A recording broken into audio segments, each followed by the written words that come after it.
সূরা আন-নাহল।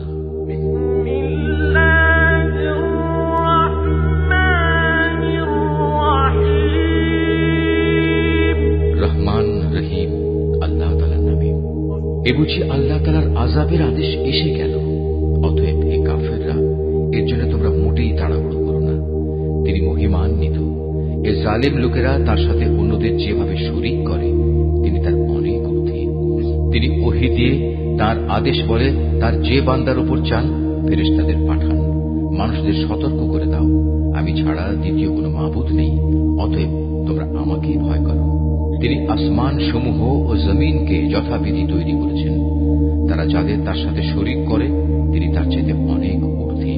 তিনি ক্ষুদ্র একটি শুক্র কণা থেকে যে মানুষ তৈরি করেছেন, আশ্চর্যের ব্যাপার, সে এখানে এসে স্বয়ং তার স্রষ্টার সাথেই প্রকাশ্য বিতর্ককারী বনে গেল। তিনি চতুষ্পদ জানোয়ার পয়দা করেছেন, তোমাদের জন্য ওতে শীত বস্ত্রের উপকরণ সহ আরো অনেক ধরনের উপকার রয়েছে। সর্বোপরি তাদের কিছু অংশ তোমরা তো আহারও করে থাকো। তোমরা যখন গোধূলি লগ্নে ওদের ঘরে ফিরিয়ে আনো, আবার প্রভাতে যখন ওদের চারণভূমিতে নিয়ে যাও, তখন এর মাঝে তোমাদের জন্য নয়নাভিরাম সৌন্দর্য উপকরণ থাকে। তোমাদের পণ্য সামগ্রীর বোঝাও তারা এমন দূর দূরান্তের শহরে বন্দরে নিয়ে যায়, যেখানে প্রাণান্তকর কষ্ট ব্যথি রেখে তোমরা কোনোদিনই সেসব পণ্য নিয়ে পৌঁছতে পারতে না। অবশ্যই তোমাদের মালিক তোমাদের উপর স্নেহপরায়ণ ও পরম দয়ালু। তিনি ঘোড়া, খচ্চর ও গাধা সৃষ্টি করেছেন যাতে তোমরা আরোহণ করো। এছাড়া তাতে শোভা বর্ধনের ব্যবস্থা রয়েছে। তিনি আরো এমন অনেক ধরনের জন্তু জানোয়ার পয়দা করেছেন যার পরিমাণ ও উপযোগিতা সম্পর্কে তোমরা এখনো পর্যন্ত কিছুই জানো না। আল্লাহ তাআলার উপরে নির্ভর করে মানুষদের সরল পথ নির্দেশ করো, বিশেষ করে যেখানে অন্য পথের মধ্যে কিছু বাঁকা পথও রয়েছে। তিনি যদি চাইতেন তাহলে তিনি সবাইকেই সরল পথে পরিচালিত করতে পারতেন। তিনি আসমান থেকে তোমাদের জন্য পানি বর্ষণ করেন। তার কিছু অংশ হচ্ছে পান করার, আর কিছু অংশ এমন সেখানে তা দ্বারা গাছপালা জন্মায়, যাতে তোমরা জন্তু জানোয়ারদের প্রতিপালন করো। সে পানি দ্বারা তিনি তোমাদের জন্য শস্য উৎপাদন করেন, জৈতুন, খেজুর ও আঙুর সহ সব ধরনের ফল জন্মান। অবশ্যই এর মাঝে চিন্তাশীল সম্প্রদায়ের জন্য অনেক নিদর্শন রয়েছে। তিনি তোমাদের সুবিধার জন্য রাত, দিন ও চাঁদ সূরজকে নিয়ন্ত্রিত করে দিয়েছেন। নক্ষত্র রাজিও তার আদেশে নিয়ন্ত্রণাধীন রয়েছে। অবশ্যই এর মাঝে তাদের জন্য প্রচুর নিদর্শন রয়েছে যারা বোধ শক্তি সম্পন্ন। রং বেরঙের আরো অনেক বস্তু তিনি তোমাদের নিয়ন্ত্রণাধীন করেছেন, যা পৃথিবীর বুকে তিনি তোমাদের জন্য সৃষ্টি করে রেখেছেন। অবশ্যই এসব কিছুর মাঝে সেসব জাতির জন্য নিদর্শন রয়েছে যারা এসব থেকে নসিহত গ্রহণ করে। তিনি সমুদ্রকে তোমাদের অধীনস্থ করে দিয়েছেন, যেন তার মধ্যে থেকে তোমরা তাজা মাছ, গোশত খেতে পারো, এবং তা থেকে তোমরা মণিমুক্তার গহনাও আহরণ করো, যা তোমরা পরিধান করো। তোমরা দেখতে পাচ্ছ কিভাবে ওর বুক চিরে জলযানগুলো এগিয়ে চলে, যেন তোমরা এর মাধ্যমে আল্লাহ তাআলার অনুগ্রহ, রিজিক সন্ধান করতে পারো। সর্বোপরি তোমরা যেন তার নিয়ামতের কৃতজ্ঞতা আদায় করো। তিনি জমিনের মধ্যে পাহাড় সমূহ রেখে দিয়েছেন, যাতে করে জমিন তোমাদের দিয়ে এদিক সেদিক ঢলে না পড়ে। তিনি নদী ও পথঘাট বানিয়ে দিয়েছেন, যাতে করে তোমরা সব জায়গাতে নিজেদের গন্তব্যস্থলে পৌঁছতে পারো। তিনি তোমাদের জন্য দিক নির্ণয়কারী চিহ্নসমূহ সৃষ্টি করেছেন। তাছাড়া নক্ষত্রের অবস্থান দ্বারাও মানুষ পথের দিশা পায়। অতঃপর তোমরাই বলো, যিনি এত কিছু সৃষ্টি করেছেন তিনি কি করে তার মতো হবেন, যে কিছু সৃষ্টি করতে পারে না? তোমরা কি এ থেকে কোনো উপদেশ গ্রহণ করবে না? তোমরা যদি তোমাদের উপর আল্লাহ তাআলার নিয়ামতগুলো গণনা করতে চাও, তাহলে কখনো তা গণনা করে শেষ করতে পারবে না। নিশ্চয়ই আল্লাহ তাআলা ক্ষমাশীল ও পরম দয়ালু। তোমরা যা কিছু গোপন রাখো আর যা কিছু প্রকাশ করো, আল্লাহ তাআলা তা সবই জানেন। আল্লাহ তাআলাকে বাদ দিয়ে এরা কার্যসিদ্ধির জন্য যাদের ডাকে, তারা তো নিজেরা কিছুই পয়দা করতে পারে না, বরং তাদেরই সৃষ্টি করা হয়। সেগুলো তো হচ্ছে কতিপয় মৃত বস্তু, জীবিত কিছু নয়। অথচ তাদের এটুকুও বোধ নেই যে তাদের কখন আবার উঠিয়ে নেওয়া হবে। হে মানুষ, তোমাদের মাবুদ তো একজন, তিনি ছাড়া দ্বিতীয় কোনো মাবুদ নেই। অতঃপর যারা পরকালের উপর ঈমান আনে না, তাদের অন্তরসমূহ এমনি সত্য অস্বীকারী হয়ে পড়ে, এবং এরা নিজেরাও হয় দারুণ অহংকারী। নিঃসন্দেহে আল্লাহ তাআলা জানেন এরা যা কিছু গোপন করে এবং যা কিছু প্রকাশ করে, তিনি কখনো অহংকারীদের পছন্দ করেন না। যখন এদের এ মর্মে জিজ্ঞেস করা হয়, তোমাদের মালিক কি ধরনের জিনিস নাজিল করলেন, তখন তারা বলে, তা তো আগের কালের উপকথা ছাড়া আর কিছুই নয়। ফলে শেষ বিচারের দিন এরা নিজেদের পাপের ভার পূর্ণ মাত্রায় বহন করবে। এরা সেদিন তাদের পাপের বোঝা বহন করবে, যাদের এরা জ্ঞান ভিত্তিক প্রমাণ ছাড়া গোমরা করে দিয়েছিল। ওরা যা বহন করে চলেছে তা কত নিকৃষ্ট। এর আগেও অনেক মানুষ দ্বীনের বিরুদ্ধে চক্রান্ত করেছিল, কিন্তু আল্লাহ তাআলা তাদের পরিকল্পনা সমগ্র ইমারত তার ভিত্তিমূল থেকে নির্মূল করে দিয়েছিলেন। ফলে তাদের এই চক্রান্তরূপী ইমারতের ছাদ তাদের উপরই ধসে পড়ল এবং তাদের উপর এমন বহু দিক থেকেই আযাব এসে আপতিত হল, যা ছিল তাদের কল্পনার বাইরে। কিয়ামতের দিন আল্লাহ তাআলা ওদের আরো বেশি পরিমাণে লাঞ্ছিত করবেন। তিনি তাদের জিজ্ঞেস করবেন, কোথায় আমার সেসব শরীক যাদের ব্যাপারে তোমরা মানুষদের সাথে বাকবিতণ্ডা করতে? যাদের সঠিক জ্ঞান দেয়া হয়েছিল তারা সেদিন বলবে, অবশ্যই যাবতীয় অপমান, লাঞ্ছনা ও অকল্যাণ আজ কাফেরদের জন্য। এরা হচ্ছে তারা ফেরেশতারা যাদের মৃত্যু ঘটায়, তা ঘটায় এমন অবস্থায় যখন তারা নিজেদের উপর জুলুম করতে থাকে। অতঃপর তারা উপায়ান্তর না দেখে আত্মসমর্পণ করে এবং বলে, আমরা তো কোনো মন্দ কাজ করতাম না। ফেরেশতারা বলবে, হ্যাঁ, তোমরা যা কিছু করতে আল্লাহ তাআলা সে সম্পর্কে সম্যক অবহিত রয়েছেন। সুতরাং আজ জাহান্নামের দরজাসমূহ দিয়ে তোমরা আগুনে প্রবেশ করো, সেখানে তোমরা চিরদিন থাকবে। অহংকারীদের আবাসস্থল কত নিকৃষ্ট। অপরদিকে পরহেজগার ব্যক্তিদের বলা হবে, তোমাদের মালিক তোমাদের জন্য কি নাজিল করেছেন? তারা বলবে, হ্যাঁ, এ হচ্ছে মহাকল্যাণ। যারা নেক কাজ করে তাদের জন্য এই দুনিয়ায়ও কল্যাণ রয়েছে, আর পরকালের ঘর তো হচ্ছে আরো উৎকৃষ্ট কল্যাণ। পরহেজগার ব্যক্তিদের এই আবাস কত সুন্দর। চিরস্থায়ী এক জান্নাত, যাতে তারা প্রবেশ করবে, যার পাদদেশে ঝর্ণাধারা প্রবাহিত হবে। উপরন্তু সেখানে তারা যা কিছুই কামনা করবে তাই তাদের জন্য সরবরাহের ব্যবস্থা থাকবে। এভাবেই আল্লাহ তাআলা পরহেজগার ব্যক্তিদের তাদের নেক কাজের প্রতিফল দান করবেন। এরা হচ্ছে তারা ফেরেশতারা যাদের পবিত্র অবস্থায় মৃত্যু ঘটাবে। তারা তাদের উদ্দেশ্যে বলবে, তোমাদের উপর শান্তি বর্ষিত হোক। দুনিয়ায় তোমরা যে আমল করতে তারই কারণে আজ তোমরা জান্নাতে প্রবেশ করো। হে নবী, তুমি কি মনে করো ওরা শুধু এজন্যই অপেক্ষা করছে যে তাদের কাছে একদিন ফেরেশতা নাজিল হবে, কিংবা তোমার মালিকের পক্ষ থেকে কোনো আযাবের হুকুম আসবে? এদের আগে যারা এসেছিল তারা এমনটিই করেছে।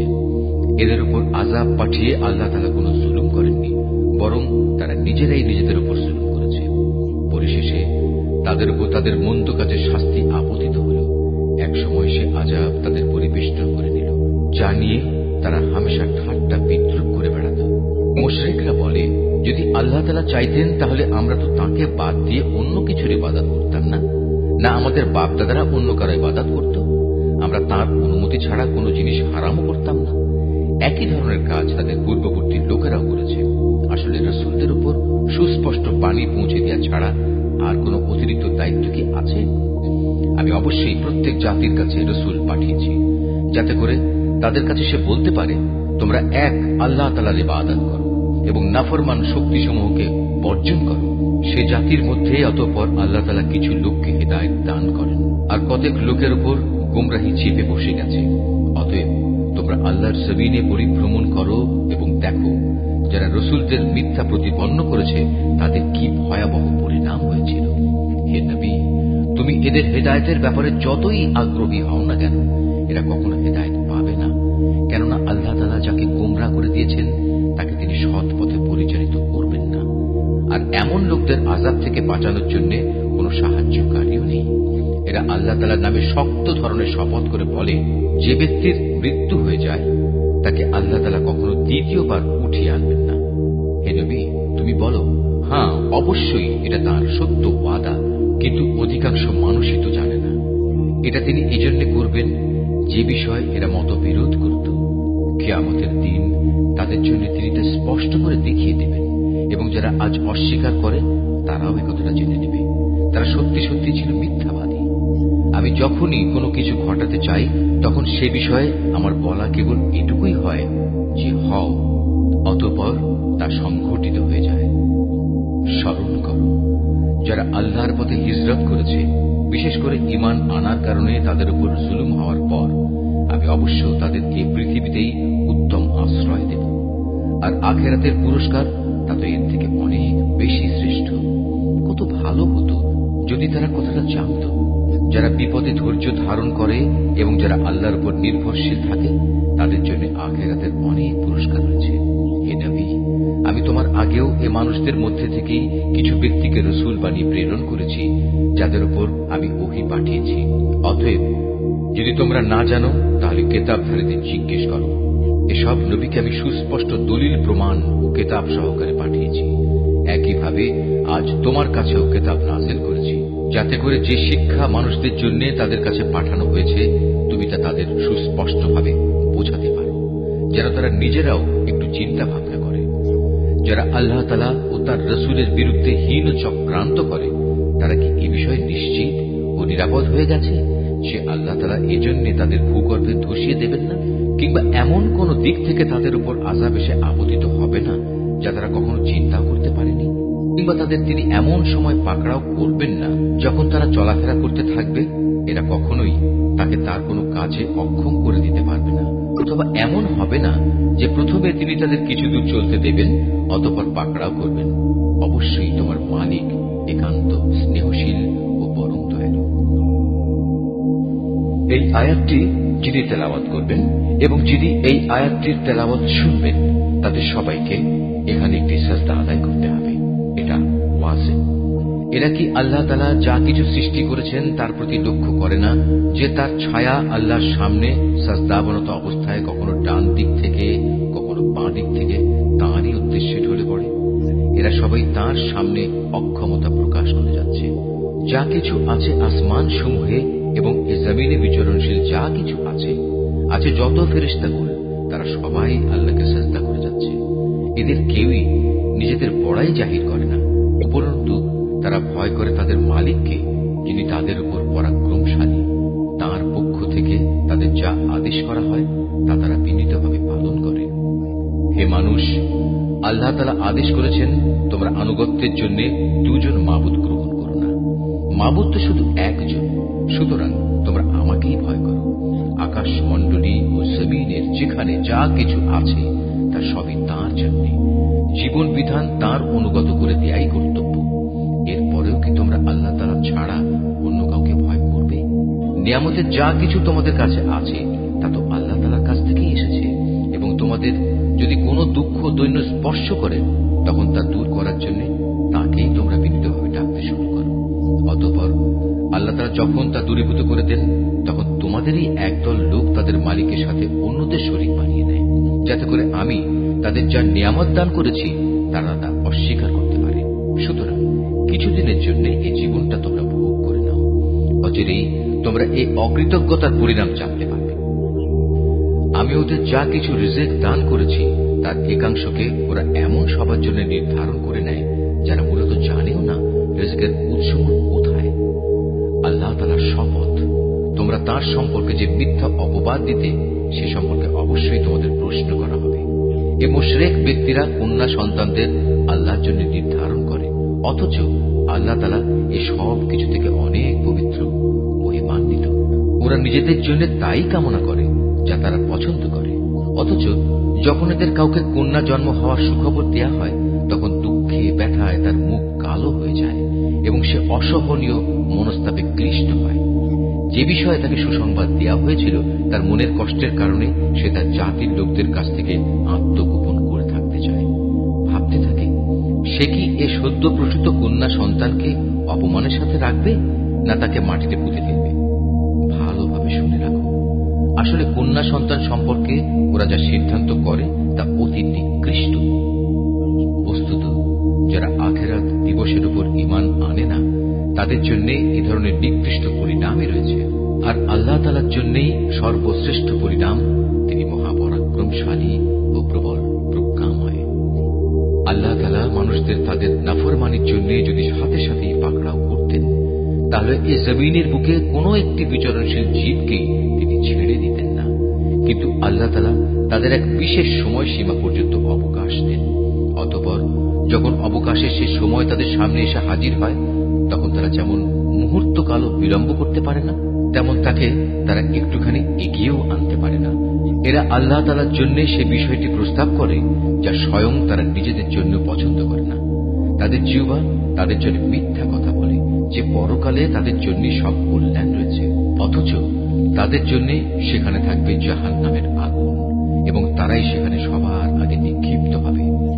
হে নবী, আল্লাহর শপথ, তোমার আগেও আমি জাতিসমূহের কাছে নবী পাঠিয়েছিলাম, অতঃপর শয়তান তাদের খারাপ কাজসমূহ তাদের জন্য শোভনীয় করে দিয়েছিল।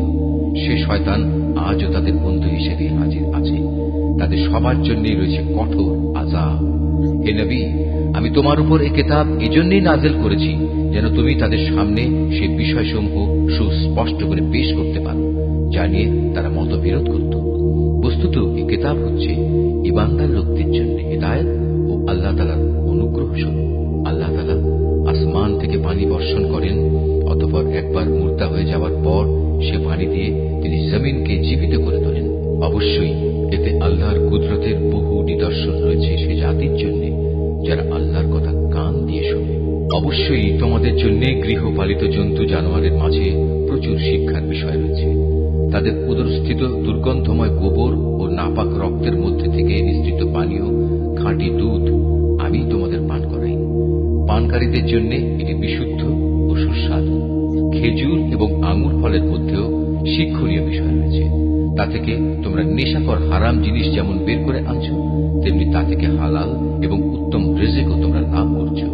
নিঃসন্দেহে এতে আল্লাহর কুদরতের অনেক নিদর্শন আছে তাদের জন্য যারা জ্ঞান সম্পন্ন সম্প্রদায়ের লোক। তোমার মালিক মৌমাছিকে এর নির্দেশ দিয়েছেন পাহাড়ের গায়ে, গাছের ডালে এবং অন্য কিছুর উপর যা তোমরা বানাও তার উপর নিজেদের থাকার ঘর নির্মাণ করো। অতঃপর প্রত্যেক ফল থেকে রস আহরণ করে তা খেতে থাকো। অতঃপর তোমার মালিকের নির্ধারিত পথ ধরে পূর্ণ আনুগত্যের সাথে সেদিকে এগিয়ে চলো। এভাবে তার পেট থেকে রং বেরঙের পানীয় দ্রব্য বের হয় যার মধ্যে মানুষদের নিরাময়ের ব্যবস্থা রয়েছে। অবশ্য এতেও নিদর্শন রয়েছে সে সম্প্রদায়ের জন্য যারা আল্লাহর এই সৃষ্টি বৈচিত্র্য নিয়ে চিন্তা করে। আল্লাহ তাআলাই তোমাদের সৃষ্টি করেছেন, অতঃপর তিনিই তোমাদের মৃত্যু দেবেন। তোমাদের কোনো ব্যক্তি এমনও হবে যে সে বৃদ্ধ বয়সের দুর্বলতম স্তর পর্যন্ত পৌঁছে যাবে। এতে করে কৈশোরে এবং যৌবনে কোনো বিষয় জানার পর সে পুনরায় অজ্ঞ হয়ে যাবে। আল্লাহ তাআলা অবশ্যই সর্বজ্ঞ, তিনি সর্বশক্তিমান। আল্লাহ তাআলা তোমাদের কাউকে কারো উপর রিজিকের ব্যাপারে প্রাধান্য দিয়ে রেখেছেন। অতঃপর যাদের এ ব্যাপারে শ্রেষ্ঠত্ব দেয়া হয়েছে তারা আবার তাদের অধীনস্থ দাস দাসীদের নিজেদের সামগ্রী থেকে কিছুই দিতে চায় না। তাদের আশঙ্কা হচ্ছে এমনটি করলে এ ব্যাপারে তারা উভয়ই সমান পর্যায়ের হয়ে যাবে। তবে কি এরা আল্লাহর এই নিয়ামত অস্বীকার করে? আল্লাহ তাআলাই তোমাদের মধ্যে থেকে তোমাদের জোড় পয়দা করেছেন এবং তোমাদের এই যুগল দম্পতি থেকে তিনি তোমাদের পুত্র পৌত্রাদি সৃষ্টি করেছেন এবং তিনি তোমাদের উত্তম রিজিক দান করেছেন। তারপরেও কি এরা বাতিলের উপর বিশ্বাস স্থাপন করবে আর আল্লাহর নিয়ামতকে অবিশ্বাস করবে? এবং এরা কি আল্লাহ তাআলাকে বাদ দিয়ে তাদের বানানো মাবুদের গোলামি করবে যাদের আকাশমণ্ডলী ও জমিনের কোথাও থেকে কোনো প্রকার রিজিক সরবরাহ করার কোনো ক্ষমতা নেই? সুতরাং হে মানুষ, তোমরা আল্লাহ তাআলার কোনো সদৃশ্য দাঁড় করিও না। অবশ্যই আল্লাহ তাআলা সব কিছু জানেন, তোমরা কিছুই জানো না। আল্লাহ তাআলা এখানে অপরের অধিকারভুক্ত একটি দাসের উদাহরণ দিচ্ছেন যে নিজে থেকে কোনো কিছু করার ক্ষমতা রাখে না। উদাহরণ দিচ্ছেন এমন ব্যক্তির সাথে যাকে আমি আমার পক্ষ থেকে উত্তম রিজিক দান করেছি এবং সে তা থেকে গোপনে ও প্রকাশ্যে ব্যয় করে চলেছে। তোমরা কি মনে করো এরা উভয় সমান? না, কখনো নয়। সমস্ত প্রশংসা আল্লাহ তাআলার জন্য, কিন্তু এদের অধিকাংশ মানুষই কিছু জানে না। আল্লাহ তাআলা আরো দুজন মানুষের উদাহরণ দিচ্ছেন। তাদের একজন হচ্ছে মুখ, সে কোনো কিছুই নিজে থেকে করতে বা বলতে পারে না। সে সবসময় নিজের মনিবের উপর বোঝা হয়ে থাকে। যেখানেই তাকে সে পাঠায় না কেন সে কোনো ভালো কিছু নিয়ে আসতে পারে না। এ অক্ষম ব্যক্তিটি কি সমান হতে পারে সে ব্যক্তি যে নিজে মুক্ত নয়, বরং সে অন্য মানুষদের ন্যায় কাজের আদেশ দিতে সক্ষম? সর্বোপরি যে ব্যক্তি সহজ সরল পথের উপর আছে। আসমান সমূহ ও জমিনের যাবতীয় অদৃশ্য জ্ঞান একমাত্র আল্লাহর জন্যই নির্দিষ্ট রয়েছে। কিয়ামত অনুষ্ঠানের ব্যাপার তো তাঁর কাছে চোখের পলকের ন্যায়, বরং তার চাইতেও নিকটবর্তী। আল্লাহ তাআলা অবশ্যই সর্ববিষয়ের উপর শক্তিমান। আল্লাহ তাআলা তোমাদের মায়ের পেট থেকে এমন এক অবস্থায় বের করে এনেছেন যে তোমরা তার কিছুই জানতে না। অতঃপর তিনি তোমাদের কান, চোখ ও দিল দিয়েছেন যাতে করে তোমরা শুকর আদায় করতে পারো। এরা কি পাখিটির দিকে তাকিয়ে দেখে না যে আকাশের শূন্য গর্ভে সহজে বিচরণ করছে? আল্লাহ তাআলা ছাড়া এমন কে আছে যিনি এদের শূন্যের মাঝে স্থির করে ধরে রাখেন? অবশ্যই এর নিপুণ ব্যবস্থাপনার মাঝে ইমানদার সম্প্রদায়ের জন্য অনেক নিদর্শন রয়েছে। আল্লাহ তাআলাই তোমাদের জন্য তোমাদের ঘরগুলোকে শান্তির নীড় বানিয়েছেন। তিনি তোমাদের জন্য পশুর চামড়া দিয়ে তাঁবুর হালকা ঘর বানাবার ব্যবস্থা করেছেন যাতে তোমরা ভ্রমণের দিনে তা সহজভাবে বহন করে নিতে পারো। আবার কোথাও অবস্থান নেওয়ার সময়ও তা ব্যবহার করতে পারো। ওদের পশম, ওদের লোম, ওদের কেশ থেকে তিনি একটি নির্দিষ্ট মেয়াদের জন্য তোমাদের অনেক ব্যবহার উপযোগী সামগ্রী বানাবার ব্যবস্থা করে দিয়েছেন। আল্লাহ তাআলা যা কিছু সৃষ্টি করেছেন তা থেকে তিনি তোমাদের জন্য ছায়ার ব্যবস্থা করে দিয়েছেন। তিনি তোমাদের জন্য পাহাড়ের মাঝে আশ্রয়ের ব্যবস্থা করেছেন। তিনি আরো ব্যবস্থা করেছেন তোমাদের জন্য পরিধেয় বস্ত্রের, যা তোমাদের প্রচন্ড তাপ থেকে রক্ষা করে। আরো ব্যবস্থা করেছেন এমন পরিধেয় সমূহের যা তোমাদেরকে তোমাদের সমস্যা সংকট থেকে বাঁচিয়ে রাখে। এভাবেই তিনি তোমাদের উপর তার নিয়ামত সমূহ পূর্ণ করে দেন যাতে করে তোমরা তার অনুগত বান্দা হতে পারো। যদি তারা সত্য থেকে মুখ ফিরিয়ে নেয় তবে তুমি জেনে রেখো তাদের কাছে সুস্পষ্ট বক্তব্য পৌঁছে দেওয়া ছাড়া তোমার আর কোনোই দায়িত্ব নেই। এসব লোকেরা আল্লাহ তাআলার নিয়ামত ভালো করেই চেনে, কিন্তু এ সত্ত্বেও তারা তা অস্বীকার করে। আসলে ওদের অধিকাংশ মানুষই হচ্ছে অকৃতজ্ঞ। স্মরণ করো যেদিন আমি প্রতিটি সম্প্রদায়ের মধ্যে থেকে এক একজন সাক্ষী দাঁড় করিয়ে দেব। অতঃপর কাফেরদের কোন রকম কৈফিয়ত দেওয়ার অনুমতি দেওয়া হবে না, না তাদের সেদিন আল্লাহ সন্তুষ্টির জন্য কোনো সুযোগ দেওয়া হবে। সেদিন যখন জালেমরা আযাব দেখতে পাবে তখন ভীষণ চিৎকার করে তা থেকে বাঁচার চেষ্টা করবে, কিন্তু কোনো চিৎকারেই তাদের উপর থেকে শাস্তি লঘু করা হবে না, না এ ব্যাপারে তাদের কোন রকম অবকাশ দেওয়া হবে। মুশরিক ব্যক্তিরা যাদের আল্লাহর সাথে শরীক করেছিল, সেদিন যখন তারা সেসব লোকদের দেখবে তখন বলবে, হে আমাদের মালিক, এরাই তো সেসব লোক যাদের আমরা তোমার বদলে ডাকতাম।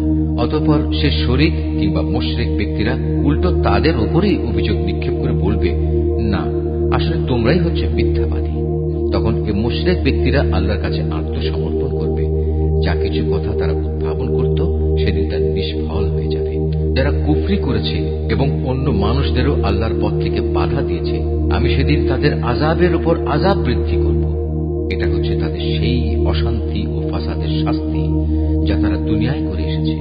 সেদিনের কথা স্মরণ করো যেদিন আমি প্রত্যেক সম্প্রদায়ের মধ্যে স্বয়ং তাদেরই মধ্যে থেকে তাদের উপর একজন সাক্ষী উত্থিত করব, এবং এ লোকদের উপর আমি তোমাকেও সাক্ষী রূপে নিয়ে আসব। আমি তোমার উপর কিতাব নাজিল করেছি। মুসলমানদের জন্য এই কিতাব হচ্ছে দ্বীন সম্পর্কিত সব কিছুর ব্যাখ্যা, আল্লাহর হিদায়াত ও মুসলমানদের জন্য জান্নাতের সুসংবাদ স্বরূপ। অবশ্যই আল্লাহ তাআলা ন্যায় পরায়ণতা, সদাচরণ ও আত্মীয় স্বজনকে দান করার নির্দেশ দেন, এবং তিনি অশ্লীলতা, অসৎ কাজকর্ম ও সীমা লঙ্ঘনজনিত সব কাজ থেকে নিষেধ করেন। তিনি তোমাদের এগুলো মেনে চলার উপদেশ দেন যাতে করে তোমরা এ থেকে শিক্ষা গ্রহণ করতে পারো। যখন তোমরা নিজেদের মধ্যে আল্লাহর নামে কোনো অঙ্গীকার করো তখন তা পূর্ণ করো, এবং একবার এই শপথকে পাকাপোক্ত করে নেওয়ার পর তা ভঙ্গ করো না, কেননা এই শপথের জন্য তোমরা আল্লাহকে সাক্ষী করেছ। অবশ্যই আল্লাহ তাআলা জানেন তোমরা কখন কোথায় কি করো। তোমরা কখনো সেই নারীর মতো হও না যে অনেক পরিশ্রম করে নিজের জন্য কিছু সুতা কাটল, কিন্তু পরে তা নিজেই টুকরো টুকরো করে ছিঁড়ে ফেলল। তোমরা তো তোমাদের পারস্পরিক ব্যাপারে নিজেদের শপথগুলো ধোঁকা, প্রবঞ্চনার উদ্দেশ্যে ব্যবহার করো, যাতে করে তোমাদের একদল আরেক দল থেকে অগ্রগামী হয়ে যেতে পারে। আসলে আল্লাহ তাআলা এই বিষয়টি দিয়ে তোমাদের পরীক্ষা নেন মাত্র। তাছাড়া তোমরা যেসব বিষয়ে মতবিরোধ করছো, কিয়ামতের দিন অবশ্যই তিনি তা সবার সামনে প্রকাশ করে দেবেন। আল্লাহ তাআলা যদি চাইতেন তাহলে তোমাদের সবাইকে এক জাতি বানিয়ে দিতে পারতেন। তিনি যাকে ইচ্ছা তাকে বিভ্রান্ত করেন, আবার যাকে ইচ্ছা তাকে সৎ পথে পরিচালিত করেন। তোমরা কি করতে সে সম্পর্কে তোমাদের অবশ্যই প্রশ্ন করা হবে। তোমরা তোমাদের শপথগুলো পরস্পরকে প্রবঞ্চনা করার উদ্দেশ্যে ব্যবহার করো না।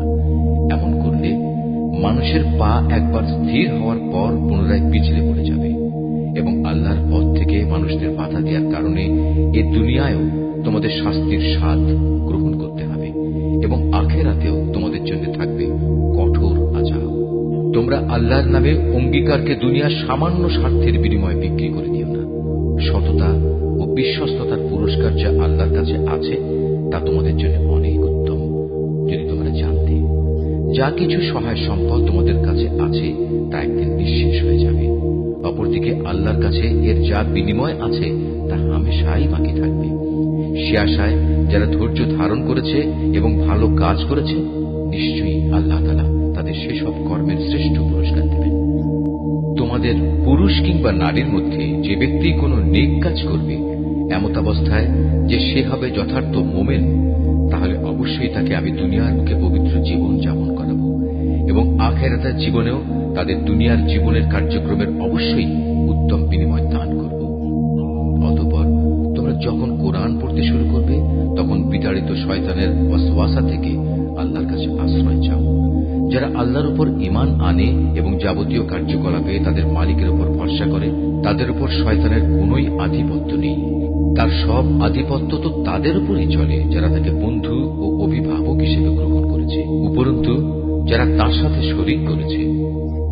হে নবী, আমি যখন এক আয়াত পরিবর্তন করে তার জায়গায় আর এক আয়াত নাজিল করি, অথচ আল্লাহ তাআলা যা কিছু নাজিল করেন তা তিনি ভালো করেই জানেন, তখন তারা বলে, তুমি তো এগুলো এমনি নিজ থেকে বানিয়ে নিচ্ছ।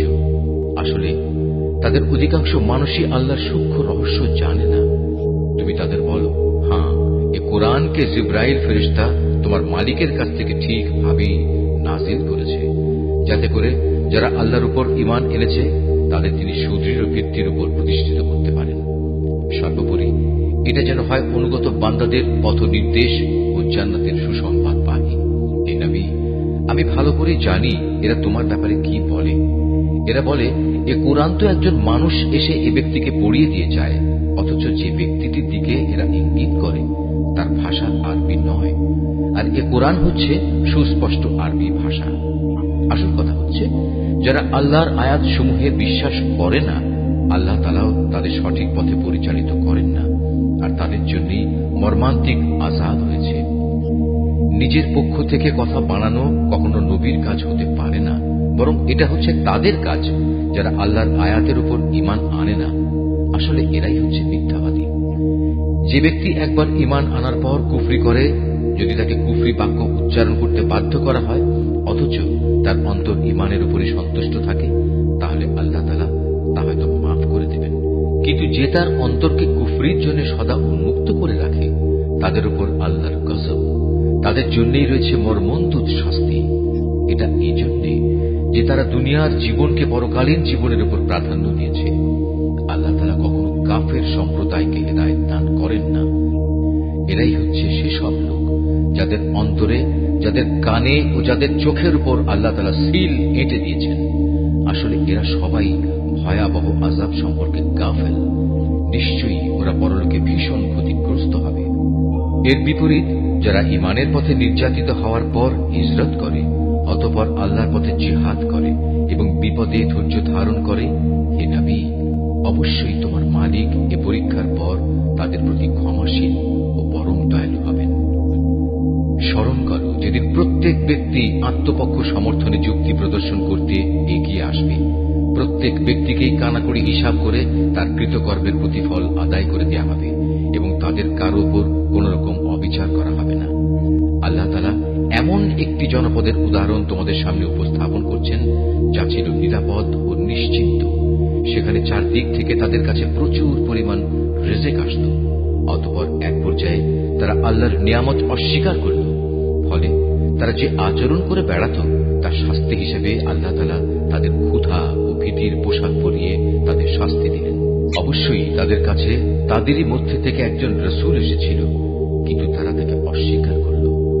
পরিশেষে আল্লাহর আযাব তাদের জুলুম করা অবস্থায় পাকড়াও করল।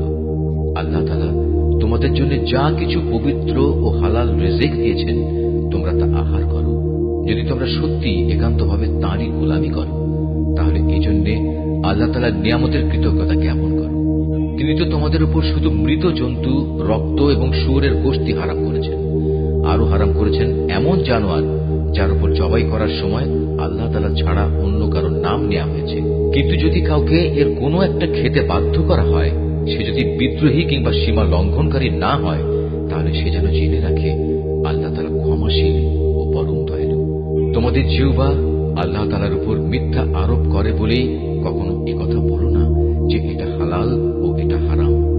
জেনে রেখো, যারাই আল্লাহর উপর মিথ্যা আরোপ করো তারা কখনোই সাফল্য লাভ করতে পারবে না।